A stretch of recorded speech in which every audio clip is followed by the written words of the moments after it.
How's it going, everybody? I'm sorry for the late ass uploads of the Mark's 25 Days of Christmas episode, Mike Skinner 4, and of course this video, the Spurs Warriors review. It was a long day. I went to breakfast just so I could give myself something to do and give myself something to record for episode 4.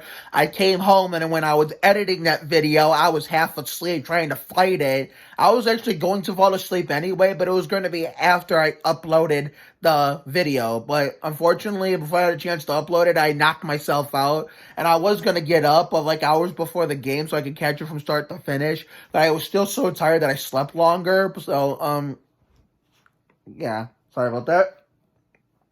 I ended up missing the first half of the game, but luckily I was able to catch the whole second half, so I apologize for the late uploads, but hey, better late than never, like they always say. So we're only going to talk about the second half since I don't know what happened in the first half, considering I missed it, so this is probably going to be probably one of the quicker reviews of the season, so let's get into it. First off, see what difference it makes whenever, we use King of Bitching It Up correctly, but most important of all, not a single Drew Eubanks minute. That's the way it should be. If we're going to use Bryn Forbes, the King of Bitching It Up, we have to use him properly. And the fact that we used him wrong 2 years ago in the 1920 season before COVID happened, before the season was stopped and all the shutdowns and lockdowns took place, considering we were using him wrong at that time. That's why we hated him so much. Most Spurs fans hated him so much, along with the fact that he and Bellinelli were not only stinking up the joint like Terry Labonte together, but were also taking up minutes of players that were better than them.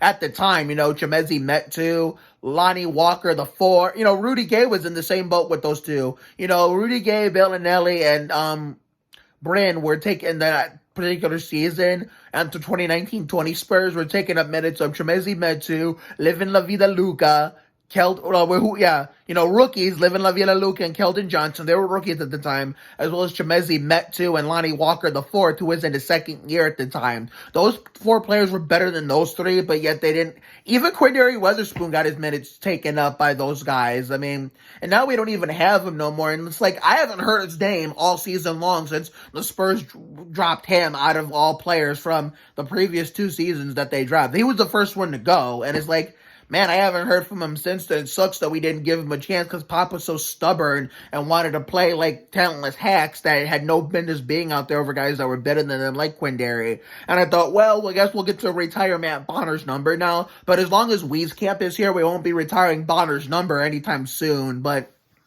I hope Weatherspoon, if he's able to get picked up by a team, he goes to a contender and hopefully does good. As much as I would hate to see him do good with the other team, as much as I want him to do good with us. But anyway, let's get into it. So, yeah. So, this is what happens when you don't play a single minute of Drew Trash Pranks or Drew U-Breaks, is 2 names I like to call them, to the point where Pop, for once, is not being stubborn and actually has good rotations. And if he's, sorry about that, my knee hit the table. And where, if he's going to play the King of Bitching It Up, play him properly.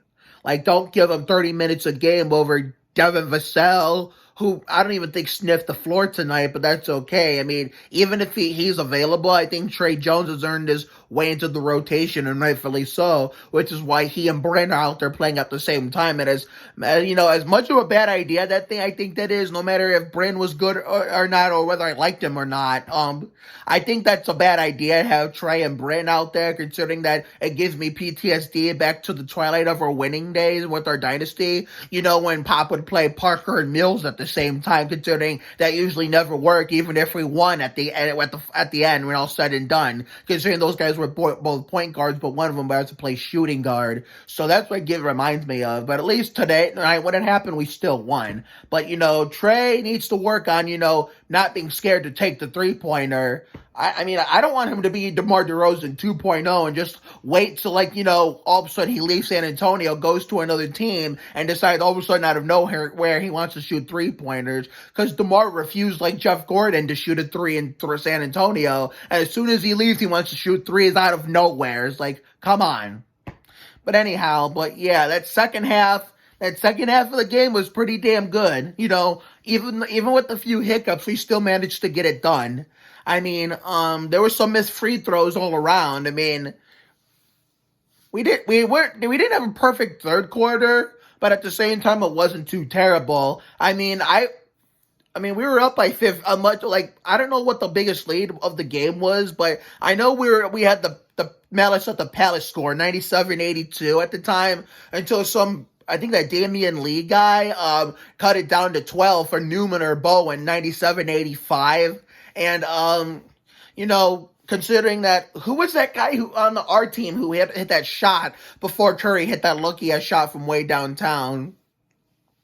I'd have to look back in the TikTok video. I think I might have been Kelton or Derek. I don't fucking know. But anyway, I was feeling good, like, to end that quarter. But as soon as Curry launched that beyond half, like, past half court shot at the buzzer, I knew that was going to go in, because of course it would. Because why wouldn't he? Why wouldn't it go in? Because it's Steph fucking Curry. And it was 90, I think it was 99-88. Jeff Burton, Dale Jarrett, by the time the end of the third quarter rolled around. And so I knew it was going to be a shootout to the finish, that we were not going to get away with an easy one like we did in Portland on Thursday night, But Warriors were fighting back. Warriors were fighting. I thought we were going to blow the lead. I thought we was going to be another Chuck Woolery choke job. But, considering that, who missed the free throw? Keldon missed a free throw when the Warriors had the lead for that short period of time. And then, let the fucking Buffalo roam, bitch. Derek White goes bang, bang, Tito Puente, and gives us the lead back. I mean, Derek White, after stinking it up like Terry Labonte to start the season, has finally got his legs underneath him. He's finally got his rhythm going, and he's back to the Derek White we're used to seeing. I mean, it's beautiful to see. He was the one that really came up in the clutch for us, and gave us, once he gave the lead back, once he gave us back the lead, we never looked back, no matter how hard the Warriors tried. And he took a blocking foul.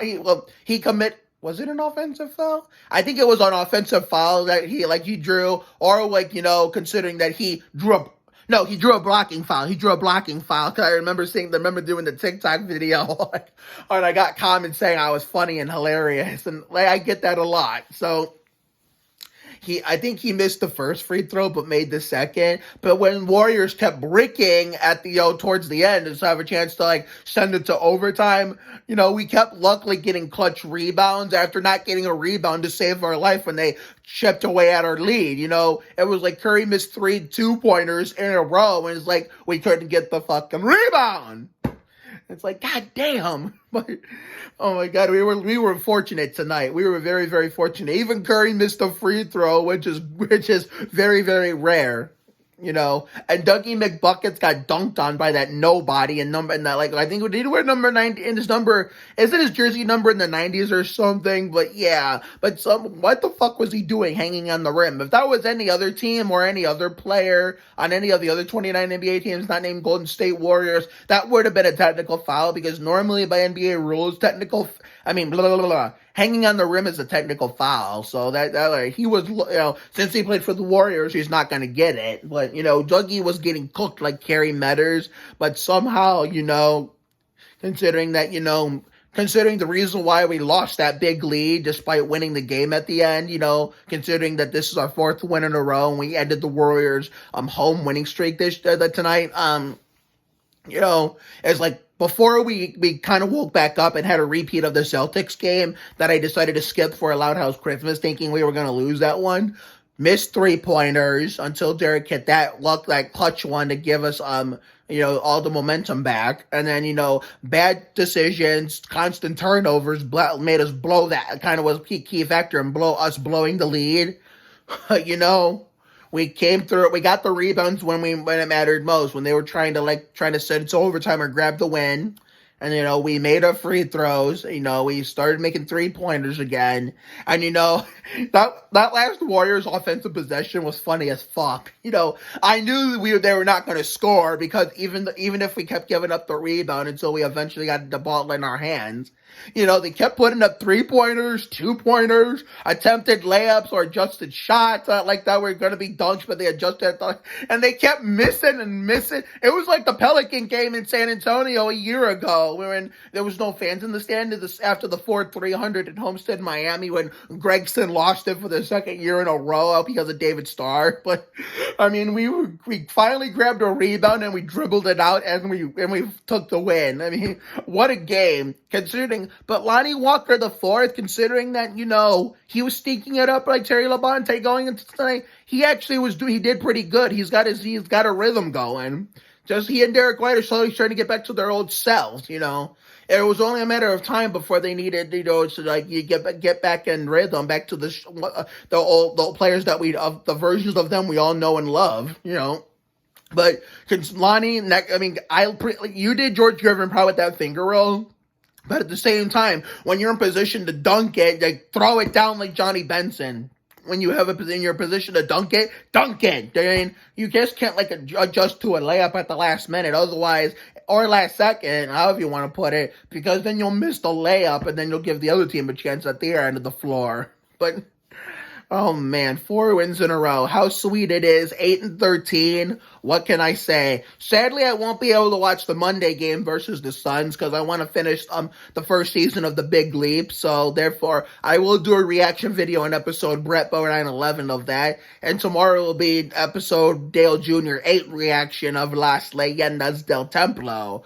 So therefore, it's going to be episode 5 of Mark's 25 Days of Christmas. I'm not sure what it's going to be yet, but we're going to figure it out. We're going to figure it out together, And one more thing I wanted to say before closing out this video. Once Zach Collins comes back in 3 weeks, a supposed 3 weeks, which is around Christmas time, and as long as nobody else gets hurt, it's Bob Vila, look out. So I will see you all tomorrow going into this upcoming new week for more killer content, including the more 25 Days of Christmas episodes. Have a good night tonight and a better day tomorrow. Life delivers you lots of lows, but whenever you hit a high, enjoy it. Take care, everyone. Good night.